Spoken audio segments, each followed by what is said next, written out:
Hello guys, प्रेमावी sociology point में आपका स्वागत है। समाजशास्त्र विषय की जानकारी के लिए हम अपनी क्लास को आगे बढ़ाते हैं। आज का टॉपिक है प्रीतात्मक अंतःक्रियावादी विचारक इवरिंग गोफमैन, जो परीक्षा की दृष्टि से very very most important topic है। और इवरिंग गोफमैन ने समाजशास्त्र में अपना महत्वपूर्ण योगदान दिया है। इनके द्वारा जो अवधारणाएं दी गई हैं बहुत ही फेमस रही हैं। इनको अपनी अवधारणाओं के द्वारा काफ़ी ख्याति प्राप्त हुई है और परीक्षा की दृष्टि से इनकी बुक्स और इनकी अवधारणाएं, इनके सिद्धांत वेरी वेरी मोस्ट है। इसलिए हमें इस टॉपिक को बहुत ही गहन अध्ययन करना चाहिए। ये टॉपिक परीक्षा की दृष्टि से बहुत ही महत्वपूर्ण है। तो चलिए हम इवरिंग गोफमैन के विषय में जानते हैं। इवरिंग गोफमैन ने जो प्रीतात्मक अंतःक्रियावादी सिद्धांत दिया है वो जॉर्ज हर्बर्ट मीड और हर्बर्ट ब्लूमर के सिद्धांत से कुछ अलग प्रकार का है। ये दोनों विचारक भी प्रीतात्मक अंतःक्रियावादी विचारक हैं और इनके विषय में हमने पिछले वीडियो में जाना है। तो आज हम इवरिंग गोफमैन के प्रीतात्मक अंतःक्रियावादी सिद्धांतों के विषय में, अवधारणाओं के विषय में और गोफमैन के विषय में जानेंगे। और इन्होंने जो ब्लूमर और मीड से अपना अलग हटके प्रीतात्मक अंतःक्रियावाद को प्रस्तुत किया है उसके विषय में भी समझते हैं। आगे बढ़ते हैं। आगे बढ़ने से पहले यदि आप मेरे चैनल पर पहली बार विजिट कर रहे हैं तो चैनल को लाइक, शेयर, सब्सक्राइब अवश्य करिए। प्रीतात्मक अंतःक्रियावाद के अंतर्गत अभिनय शास्त्र, परिप्रेक्ष्य, अभिनय शास्त्र, परिप्रेक्ष्य, ड्रामाटर्जी के लिए गोफमैन को विशेष तौर पर जाना जाता है। अर्थात इन्होंने जो अपना प्रीतात्मक अंतःक्रियावादी सिद्धांत दिया है वो ड्रामाटर्जी यानी अभिनय शास्त्र के द्वारा दिया है, जिसको बहुत ज़्यादा ख्याति प्राप्त हुई है और इनको इस सिद्धांत के द्वारा विशेष तौर पर जाना और समझा जाने लगा है। लोग इनके व्यक्तित्व से, इनके सिद्धांतों के कारण काफ़ी प्रभावित हुए हैं। तो कनाडा मूल के अमेरिकी समाजशास्त्री गोफमैन सूक्ष्म समाजशास्त्रीय परंपरा के अंतर्गत प्रीतात्मक अंतःक्रियावाद को अपनाने वाले प्रमुख विद्वान हैं।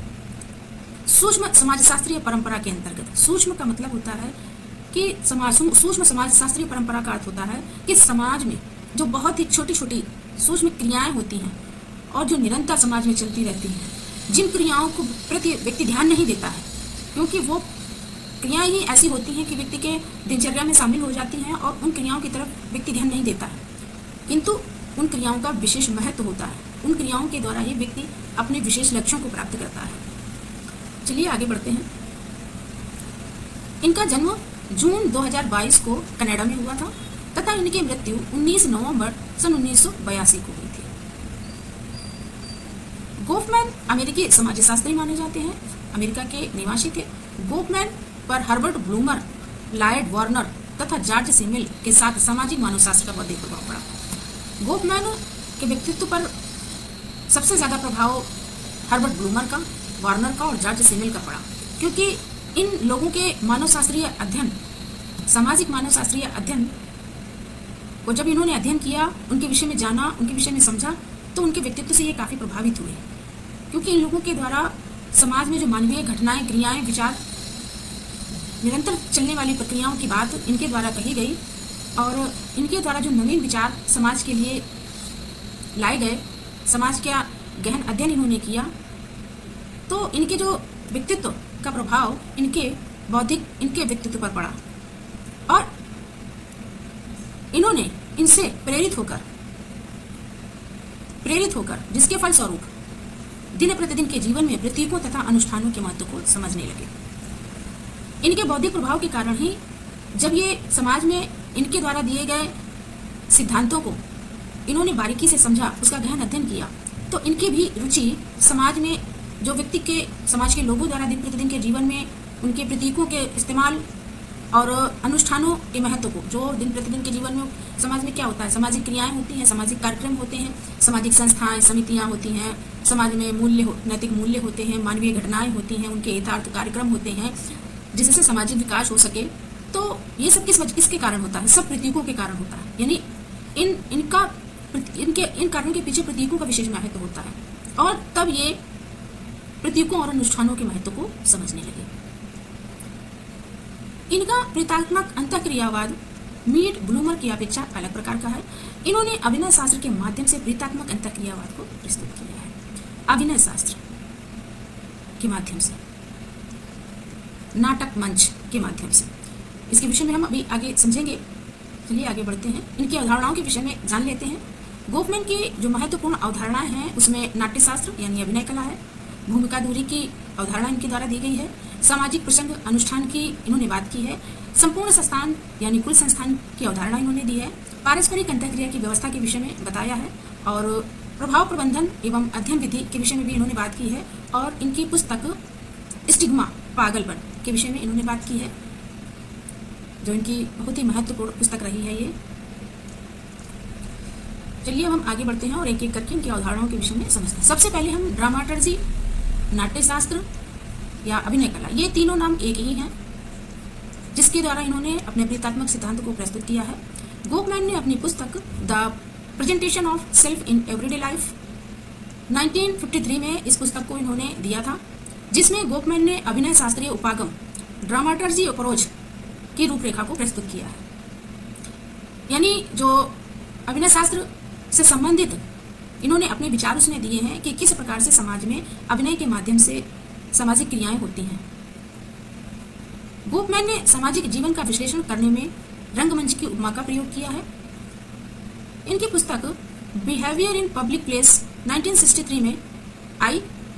गोफमैन ने दैनिक जीवन या दिन प्रतिदिन के व्यवहार के बारे में इस पुस्तक में बताया है। तो ये इनकी जो 2-3 पुस्तकें हैं बहुत ही इंपॉर्टेंट है, behaviour in public place, dramaturgy approach और स्टिग्मा। ये पुस्तकें बहुत ही इंपॉर्टेंट पुस्तकें हैं। अब हम इनके दिन प्रतिदिन के दैनिक जीवन में होने वाले जो व्यवहार हैं उसको गोफमैन किस तरह से देखते हैं उसके विषय में जानते हैं। हम अपने स्वयं का अस्तित्व समाज में किस प्रकार देखते हैं। गोफमैन कहते हैं कि दुनिया एक रंगमंच है और रंगमंच की ही तरह व्यक्ति अपने अपने कार्यों में लगा हुआ है। जैसे कठपुतली होती है, कठपुतली की तरह ही व्यक्ति अपने अपने कार्यों में लगा हुआ है और समाज में अपने अपने कर्तव्यों को, अपने अपने कार्यों को, अपने अपने भूमिकाओं का निर्वहन कर रहा है। इन्होंने बताया कि रंगमंच नाटक की भांति मनुष्य भी समाज में अभिनय के द्वारा जीवन यापन करता है। समाज को जानने के लिए हम जिस प्रकार व्यवहार करते हैं, यदि हम अच्छा व्यवहार करते हैं तो अच्छा मिलेगा, यदि हम किसी के साथ गलत व्यवहार करते हैं तो हमें गलत व्यवहार मिलेगा। गोफमैन का मानना है कि हमारा व्यवहार हमें वापस आकर मिलता है। हम अगर समाज में अच्छी छवि बनाएंगे, अच्छा व्यवहार करेंगे, तो जो समाज के लोग हैं जिनके संपर्क में हम आते हैं वो हमारे साथ अच्छा ही व्यवहार करेंगे। और यदि हम समाज के साथ गलत व्यवहार करेंगे, चापलूसी करेंगे या किसी के साथ गलत बातचीत करेंगे, गलत शब्दों का प्रयोग करेंगे या हम हिंसा का प्रयोग करेंगे, तो हमारे साथ भी वैसा ही व्यक्ति करेगा। तो अपनी व्यक्तित्व का विकास व्यक्ति स्वयं करता है, अपनी छवि व्यक्ति स्वयं बनाता है, अपनी सुरक्षा व्यक्ति स्वयं करता है। तो इस तरीके से गोफमैन कहते हैं कि हमें अपने व्यवहार को समाज के नियमों के अनुसार बनाना चाहिए। हमें व्यवहार, अपने व्यक्तित्व को इतना अच्छा बनाना चाहिए कि व्यक्ति हमसे, हमारे व्यवहार के द्वारा प्रभावित हो सके। फिर है, गोफमैन अधिक ऊंचाइयों पर जाना पसंद नहीं करते थे, यानी वो बड़ी बड़ी सोच और बड़ी बड़ी इमारतें और बड़ी बड़ी बहकावे वाली बातें करना उन्हें पसंद नहीं था। वो हमेशा धरातल से जुड़े रहना पसंद करते थे। गोफमैन कहते थे कि व्यक्ति जितना धरातल से जुड़ा रहेगा वो उतना ही स्थायित्व को प्राप्त करेगा।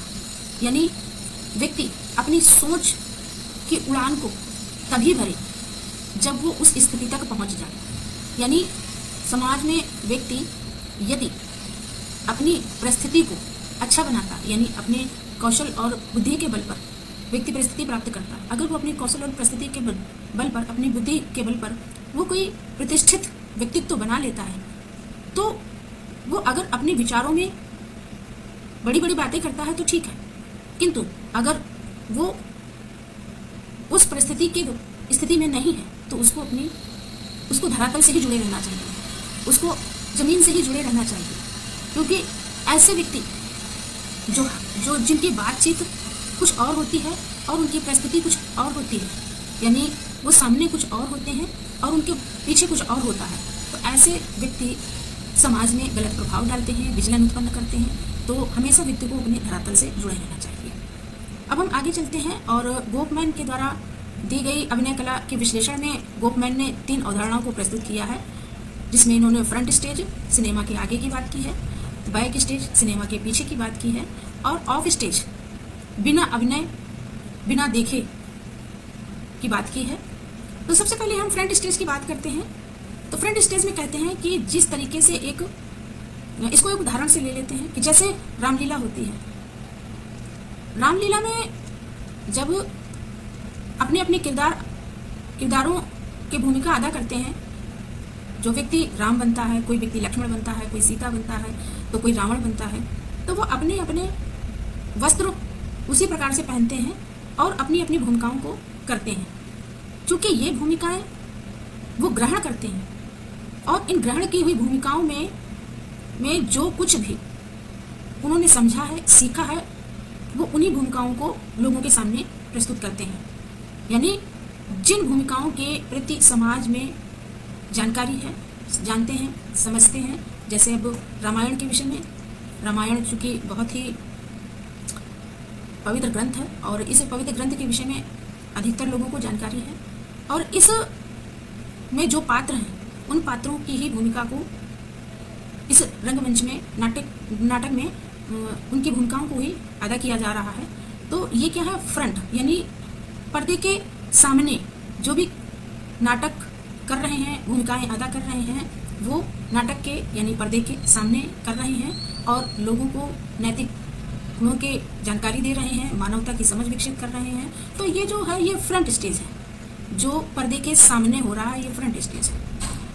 और जो पर्दे के पीछे यानी सिनेमा के पीछे जो होता है, जो बैक स्टेज होता है, बैक स्टेज में क्या होता है, बैक स्टेज में ऐसी स्थितियां होती हैं कि वो लोग आपस में किस तरीके से बातचीत करते हैं, किस तरीके से उनका जीवन शैली है, किस तरीके से उनकी कार्य व्यवहार है। जैसे हम अगर जो रंगमंच में नाटक चल रहा है, भूमिकाएं अदा की जा रही हैं, अगर हम बैक स्टेज में जाके देखें तो उनकी स्थिति कुछ दूसरी तरह की होती है।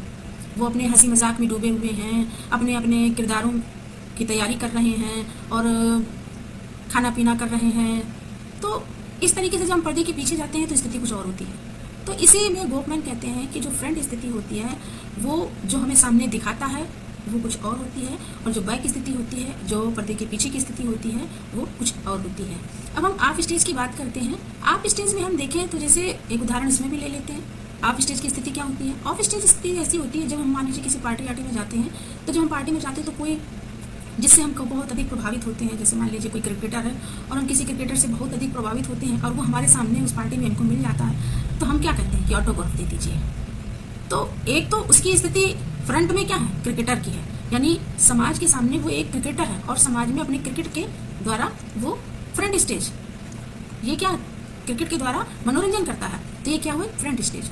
बैक स्टेज जो वो अपने घर पर रहता है और समाज के सामने नहीं रहता, यानी घर पर रहता है, घर पर वो किस स्थिति में है, किस स्थिति में नहीं है, वो अपने घर पर कैसा व्यवहार करता है, कैसे विचारों से वो प्रेरित है, किन विचारों के कारण वो किस तरीके से उसका जीवन शैली है, किस तरीके से, तो ये बैक की स्थिति होती है। किंतु जब हम उसका ऑटोग्राफ लेते हैं तो ना ये स्थिति फ्रंट की होती है और ना ही बैक की स्थिति होती है, अर्थात ये एक अलग स्थिति होती है, ऑफ स्टेज की स्थिति होती है। तो ऑटोग्राफ देना, तो हम उसे क्या करते हैं, ऑटोग्राफ मांगते हैं। तो ये ऑटोग्राफ देने की स्थिति में वो एक क्या है, सामान्य व्यक्ति है, सामान्य व्यक्ति। इस जगह ना वो क्रिकेट खेल रहा है, ना वो बैक स्टेज में है, यानी वो बीच की अवस्था में है, यानी सामान्य स्थिति में है। तो इसे ही ऑफ स्टेज कहते हैं। तो इस तरीके से फ्रंट स्टेज हमारे सामने घटनाएं जो घट रही होती हैं, जो भूमिकाएं अदा की जा रही होती हैं, वो स्थिति होती है। हम अपने घर पर ही रहते हैं, तो घर पर हम किसी भी तरीके से रहते हैं, कहीं ज़मीन में लेटते हैं, तो अपने मन का खाना खाते हैं, किसी अजीब तरीके से बातचीत करते हैं, तो ये हमारा बैक स्टेज है। और जब हम समाज के सामने जाते हैं तो अच्छे कपड़े पहन के जाते हैं, बोली भाषा हमारी बदली हुई होती है, लोगों से हम अच्छे से बात करते हैं, प्यार से बात करते हैं, तो ये हमारी फ्रंट स्टेज हो गई। और ऑफ स्टेज जो होती है, ऑफ स्टेज ऐसी स्थिति होती है जैसे हम किसी कार्यक्रम में शामिल होते हैं, तो कार्यक्रम में हमारी स्थिति क्या होती है, सामान्य स्थिति होती है, यानी वहाँ जो व्यक्ति होते हैं वो सभी बराबर होते हैं, सभी की स्थिति, सभी व्यक्ति सामान्य होते हैं, क्योंकि वो व्यक्ति किसी कार्यक्रम में शामिल होने आ रहा है। अब हम भूमिका दूरी की बात कर लेते हैं। भूमिका दूरी, जब व्यक्ति फ्रंट स्टेज, बैक स्टेज तथा ऑफ स्टेज से दूरी बनाते हैं तो उसे भूमिका दूरी कहते हैं। जैसे व्यक्ति का सामाजिक जीवन से अलग रहना, अपने आप में खोना।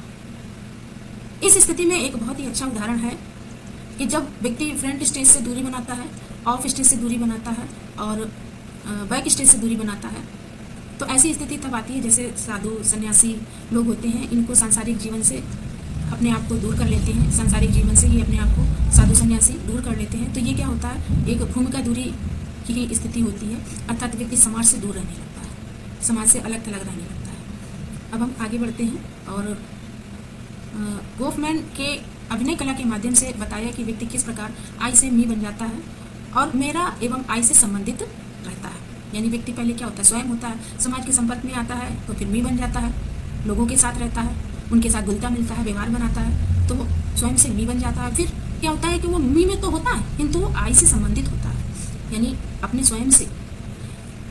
अभिनय कला में अभिनेता दूसरे किरदारों की भूमिका को कलात्मक रूप से प्रस्तुत करते हैं, जैसे हीरो।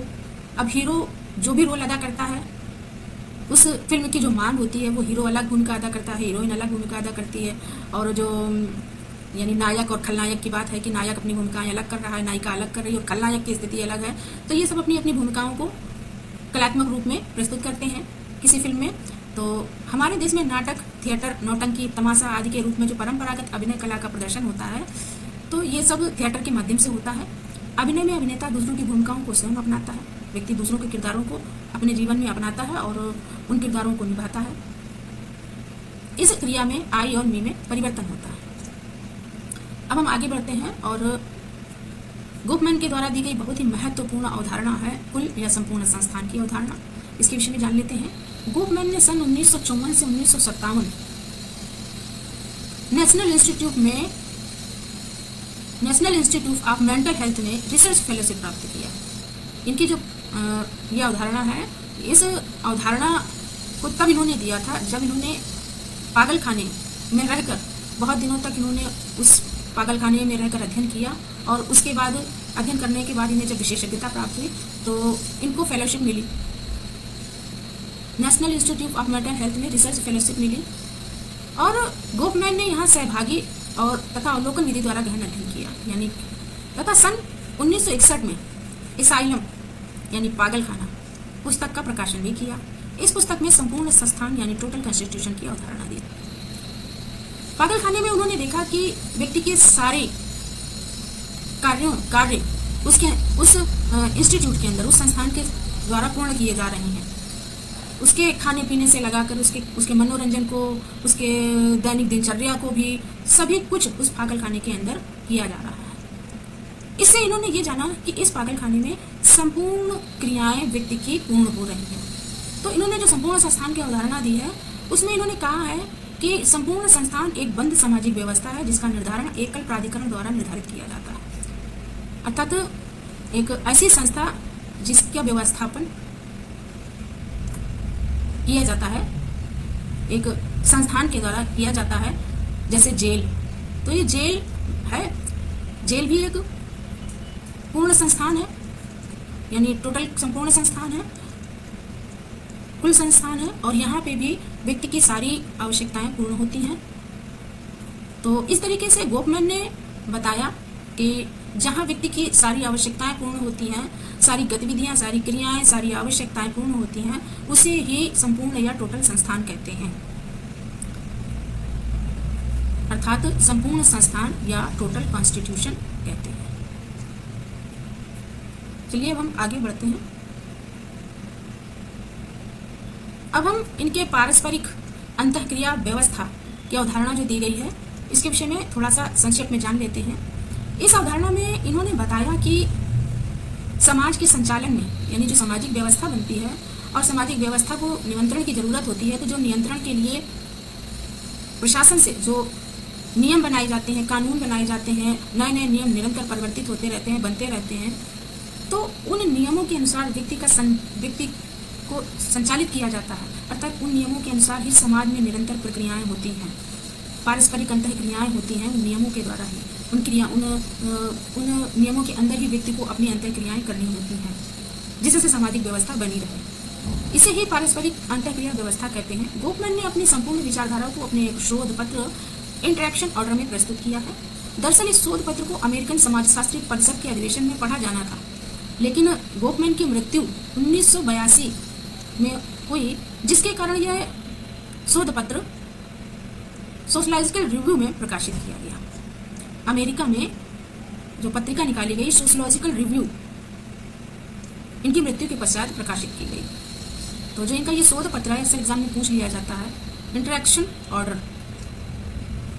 अब हम आगे बढ़ते हैं और गोफमैन ने मीड एवं ब्लूमर के प्रेतात्मक अंतःक्रियावाद को आगे बढ़ाने का कार्य किया है। सन 1953 में डायरेक्ट की उपाधि प्राप्त करने के बाद ब्लूमर के साथ अध्यापन का कार्य इन्होंने किया और स्कॉटलैंड के सेटलैंड द्वीप पर शोध कार्य इनके द्वारा किया गया, जिसमें इन्होंने वहां के दिन प्रतिदिन के जीवन के प्रतीकों एवं अनुष्ठानों का प्रयोग के विषय में अध्ययन किया और बताया कि सामाजिक अंतःक्रिया, जिसे इन्होंने सामाजिक अंतःक्रिया अनुष्ठान कहा, जिसमें व्यक्ति सामूहिक रूप से भागीदारी करते हैं। इन अंतःक्रियाओं पारस्परिक अंतःक्रियाओं की अवधि दीर्घकालिक होती है। जब इन्होंने स्कॉटलैंड के सेटलैंड द्वीप का अध्ययन किया और किया जो इनका शोध विषय भी रहा है, ये इनका शोध विषय भी रहा है, दिन प्रतिदिन के जीवन के प्रतीकों और अनुष्ठानों का प्रयोग। और इस शोध के दौरान ही इन्होंने जब यहाँ का क्षेत्रीय अध्ययन किया, तब वहाँ की जो सेटलैंड द्वीप के निवासी थे उनके द्वारा जो अंतःक्रियाएं की जाती थी सामाजिक अनुष्ठानों के द्वारा, तो उनकी जो सामूहिक भागीदारी होती थी, उस भागीदारी में ये जो परस्पर अंतःक्रियाएं करते थे, ये अंतःक्रियाएं इनकी लगातार होती थी। वो तो स्वाभाविक सी बात है कि किसी भी समूह की जो अंतःक्रियाएं होती हैं वो निरंतर चलती रहती हैं, तभी वो सामाजिक व्यवस्था बनती है। उस समुदाय में उसकी विशिष्टता इन्हीं कारणों के कारण होती है। तो जो सामाजिक अनुष्ठान होते हैं, जैसे शादी होती है यानी विवाह, जन्मदिन होते हैं, त्यौहार होते हैं, संस्कार होते हैं, लोग समाज में संस्कार, हिंदू समाज संस्कारों से भरा हुआ है, तो ये सब संस्कार होते हैं समाज में। तो इनके कारण व्यक्ति क्या करता है, इन्हीं सब संस्कारों के कारण, इन्हीं सामाजिक कार्यक्रमों के कारण अंतःक्रियाएं करता है। इसी आधार पर अपना सिद्धांत इन्होंने दिया, the presentation of self in everyday life, प्रतिदिन के जीवन में स्व का प्रस्तुतिकरण, जो पुस्तक इन्होंने 1959 में दी। तो इन्होंने जो अपना प्रेतात्मक अंतःक्रियावाद सिद्धांत दिया है वो इसी पर आधारित इन्होंने दिया है कि प्रतिदिन के जीवन में जो भी क्रियाएं होती हैं वो इन्हीं अनुष्ठानों के माध्यम से होती हैं, सांस्कृतिक सामाजिक कार्यक्रमों के द्वारा होती हैं।